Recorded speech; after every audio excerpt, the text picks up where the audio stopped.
Bonjour. Le ministère de l'économie, des finances et de l'industrie vous souhaite la bienvenue au centre d'information téléphonique sur l'euro. La valeur d'un euro est de 6 francs 55 957. Pour accéder au service d'information sur l'euro, merci de taper sur la touche étoile de votre clavier téléphonique. Pour être mis en relation avec un téléconseiller, merci de saisir votre code postal à 2 chiffres sur votre clavier téléphonique. Nous allons vous mettre directement en relation.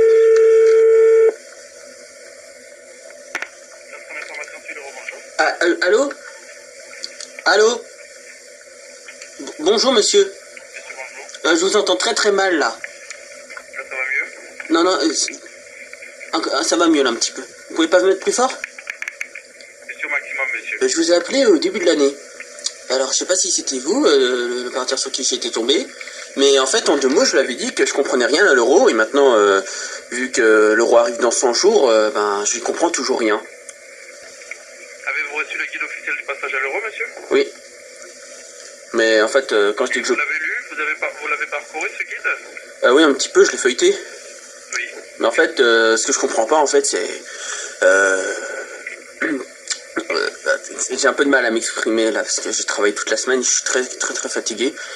En fait, c'est les conversions, les calculs, enfin, c'est ce que je disais à l'opérateur du début de l'année.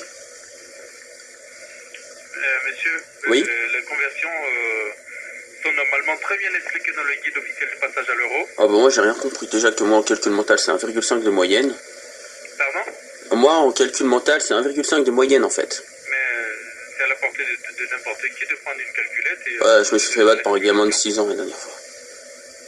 Bon, ben écoutez, si vous voulez faire de l'esprit, si vous n'avez réellement pas compris l'euro, je suis vraiment désolé pour vous, mais c'est pas comme ça que vous allez y arriver plus. Hein. Écoutez, si j'ai rien compris, c'est pas de ma faute. Et qu'est-ce que vous voulez que je fasse pour vous? Bah, m'aider.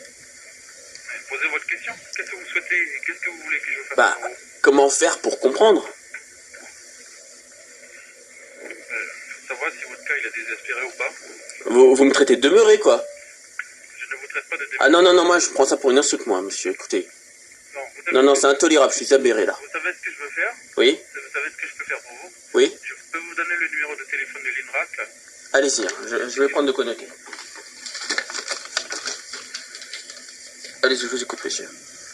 Alors, c'est l'Institut National pour la retraite active. Ah, parce que vous pensez que je suis un retraité? Si vous me laissez terminer, Non, mais écoutez, monsieur, je ne suis pas un retraité. si vous voulez faire de l'esprit, Comment ça? non mais je vous demande si vous voulez faire de l'esprit. Comment ça, de l'esprit? Parce que moi j'ai du travail. Non, mais vous me prenez pour qui, monsieur? Bon, nous allons interrompre cette conversation. Écoutez, monsieur, mais vous me traitez de demeuré, de retraité et de débile? Vous croyez que vous marchez sur les pieds? Le ministère de l'économie, des finances et de l'industrie vous remercie. Connard! Appel. Mais il y a des gens qui sont comme moi, il y a 60 millions de gens qui comprennent rien à l'euro. Même tous les Européens quasiment comprennent pas l'euro. Je me demande qui comprend bien l'euro, à part vous, bande de... Calme-toi, t'as 100 jours pour claquer tous tes francs. Non mais je vous demande si vous voulez faire de l'esprit. Comment ça, de l'esprit? Parce que moi j'ai du travail.